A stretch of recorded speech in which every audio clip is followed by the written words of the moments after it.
Hi everyone.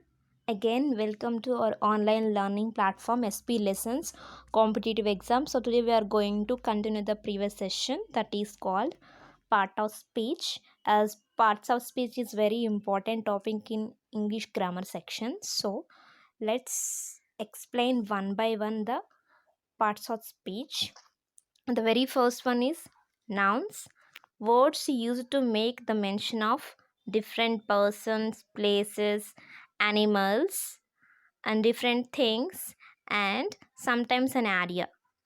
In an idea, the example is the theory of gravitation is the significant theory. Here, theory of gravitation is used as a noun. You should always follow the traffic rules. Here, traffic rules is a noun. In the following examples, the highlighted parts are nouns. This is my cat.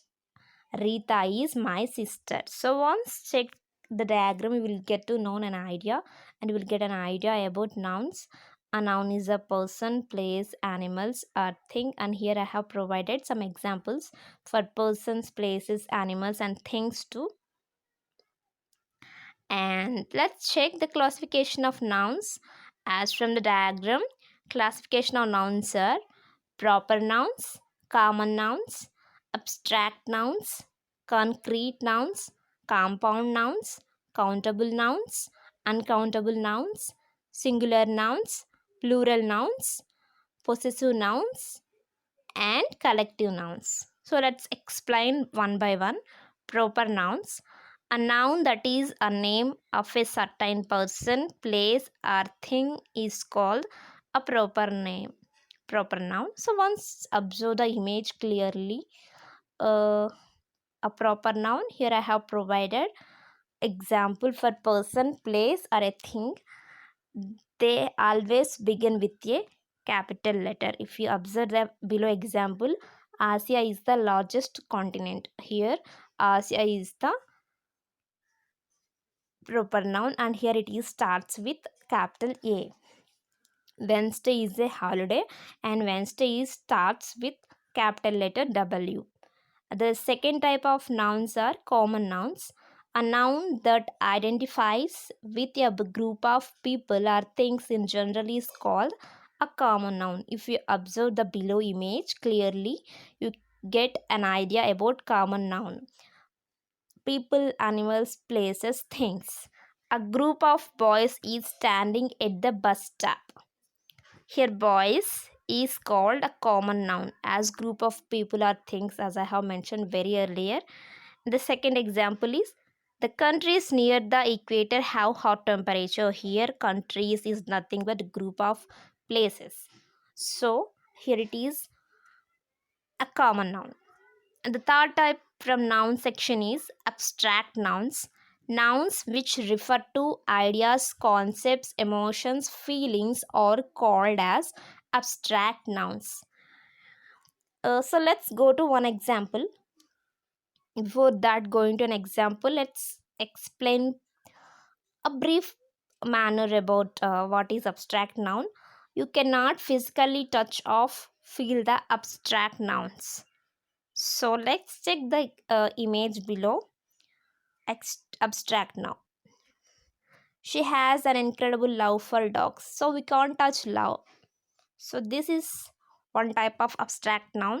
The young girl received an award for her bravery. We can't touch bravery as bravery is an inside thing that we can't show to the world, that we can't touch it. So that is called abstract nouns.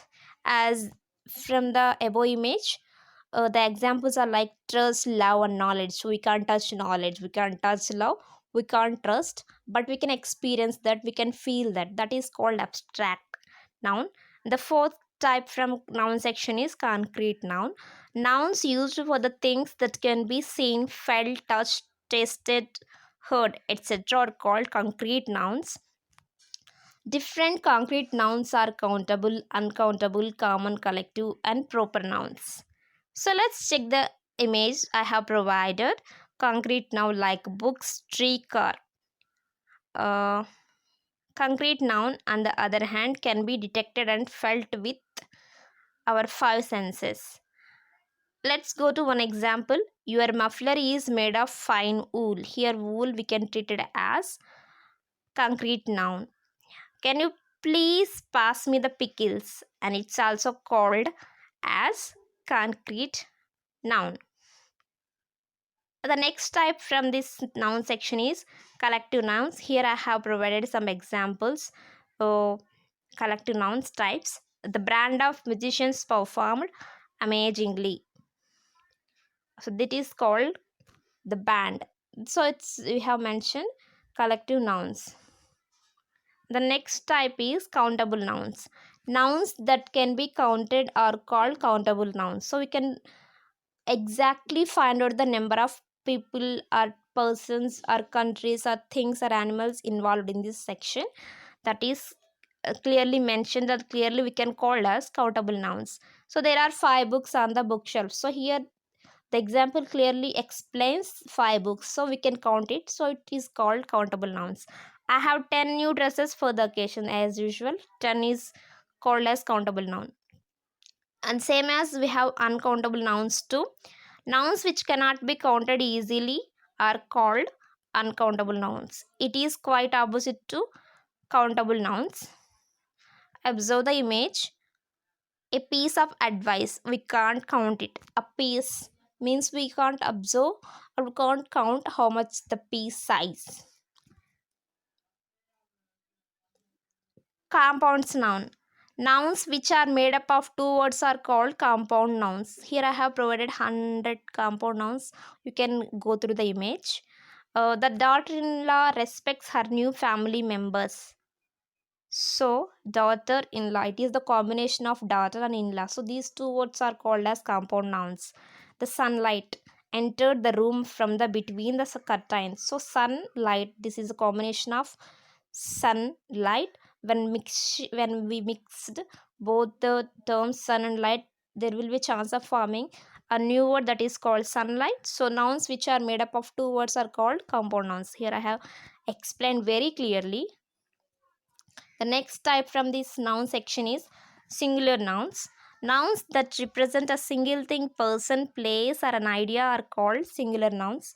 A gifted her photo frame. Photo frame is a singular noun. The monkey was in the backyard of the house. A single thing, person, place. Here monkey is a single thing. He has bought a new pen for his mother. Pen is a single thing. And the next one is plural noun.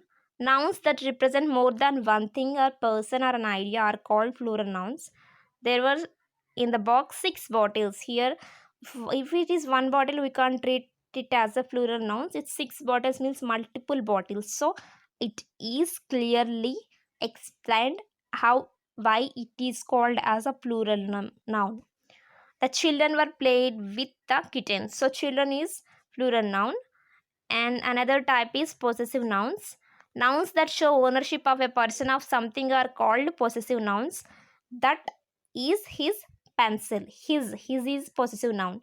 Her mom's scooter was hit by a fast approaching scooter. Here in this sentence, mom's scooter is treated as possessive noun.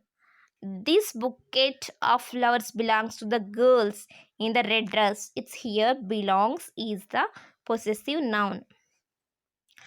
And next topic, it's not a topic, but the next section from this nouns topic is functions. Nouns will perform several functions. Those are as a subject to the subject, as a descriptor to the another noun, as an object to the verb, as an aspect to the preposition, as a complement of the verb. Next, first one is subject of the verb. All the sentences have subjects which tell the reader what the sentence is all about. The subject is a noun.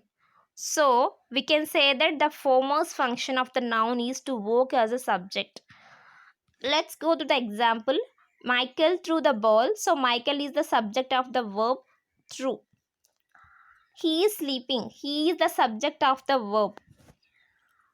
The next one is direct or indirect object. Nouns can act like direct or indirect object of the verbs. It receives action from the verb and is placed after the action word. The ship was crossing the river. So, in the sentence, the river is the object of the verb crossing. My uncle gave me the chocolate. So, in the sentence, me is the direct object and chocolate is the indirect object of the verb gave. Complement of the verb. When a noun is placed after a linking verb or in the state of being a verb, then it serves as a complement of the verb. It receives no action from the verb. The boy is a trader. Tyson is the winner. Here the highlighted words are complement of the verb and the best examples. And the next function for a noun performs is object of preposition. When a noun acts as an object of preposition in the sentence, it is placed after the preposition in the sentence. I have to give the project report to the professor. So, if you observe the above sentence, I have to give the project report to the professor. What I have mentioned? Preposition in the sentence means it is placed after the preposition in the sentence. Let us go with Mart. So again, hence it's proved all the highlight words coming after the prepositions are said to be object of preposition. So next function of a noun is descriptive of another noun. Sometimes in a sentence, when two nouns are put together in a sentence, former explaining the latter, these nouns can be called descriptive nouns. The teacher, Mrs. Kohli, was retired from the school. In this sentence, Mrs. Spike is giving meaning to the noun teacher. Another example, Prem Sharma, as the president of the organization, has decided. In this sentence, if you observe very clearly, the president adds meaning to Prem Sharma. Above mentioned are the functions which a noun performs while being used in the sentence. I hope this section will help you, and in next section I will give some tips and some rules which we need to perform while using a noun in a sentence. Thank you. If you have any doubts regarding this noun section or any parts of speech section, not only this, if you have any doubts regarding any educational related things, you can make a comment on our YouTube section, or you can send an email to us career@itulesinfo.com. Thank you.